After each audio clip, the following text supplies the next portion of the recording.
Chris Cabrera is the president of the local Border Patrol Union's office, and our guest right now on 710 KURV. There is a new facility coming up in McAllen. Look what's new in the neighborhood. It is a holding facility for 1,000 illegal alien kids. Chris, welcome to the show. I understand that new facility will fire up, is it this week? I think the kickoff date is scheduled for this week. I don't know if it's going to be coming online on time or not, but hopefully it'll be this week. Okay. Will that be a Border Patrol facility?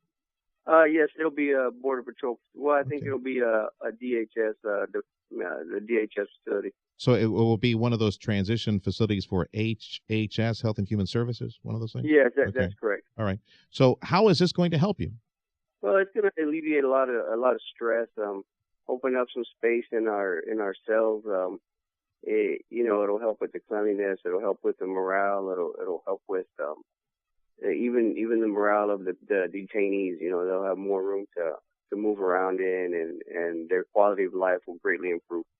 Tell me about what your folks are telling you this past weekend. How busy were you? What are you seeing right now? Is there any slowdown in traffic, or are you folks still seeing 1,000 and on weekends 2,000 people being caught, and then of course a bunch of people filling up the detention facilities? Yeah, I haven't gotten the numbers, exact numbers, but I do know that nothing's changed. We're still hitting high numbers across the valley daily. Okay. No indication that it has slowed down. No slowing down. So still 1 in 5 on average, right? 1 in 5 are kids that are coming in alone, or is that number changing? No, that seems to be right about the ratio correct number. Okay. Joining us on 710 KURV, Chris Cabrera with the local Border Patrol Union office. Chris, Tim Sullivan here. You're still going to need agents to staff this new facility, correct? And to process these kids? Yeah, exactly. We're still going to be shorthanded. I think they're bringing in more agents for us. I'm not sure on the number. From where this time, do you know? I don't know from where, but, the Border Patrol is usually pretty good about tapping places that are anything available that will bring people in. And how long, on average, will the kids be staying at this new facility? A lot of that depends on everybody's going to be different. It depends on if they're going back to their home country, which that doesn't look too hopeful right there. If they're going somewhere here, into the United States and getting a hold of their people. So everything kind of varies with the individual person. So with these kids who are staying at the facilities that you have currently and with this new facility, how is that processing? How does that work? I mean, who all is staffing these places? You have your agents. Do you also have doctors and nurses who are checking these kids at that point as well? Yeah, that's correct.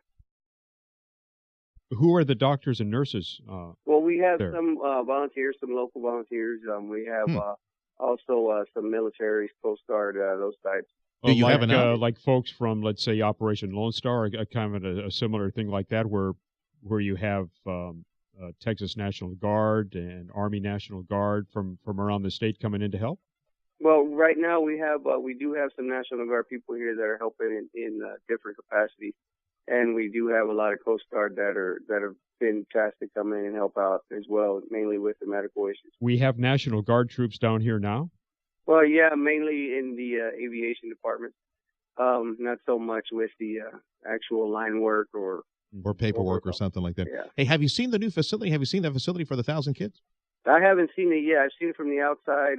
When I saw it, it was still just a skeleton of a building. And it is right for us to say 1,000 kids, right? Or is it less than that? To my knowledge, I think it's going to be about 1,000. It's going to be 1,000 women and children, family units. So it's going to be family units as well. Does it have shower facilities? Will they be sleeping on cots or something a bit more, like bunk beds, like a military barracks type of facility?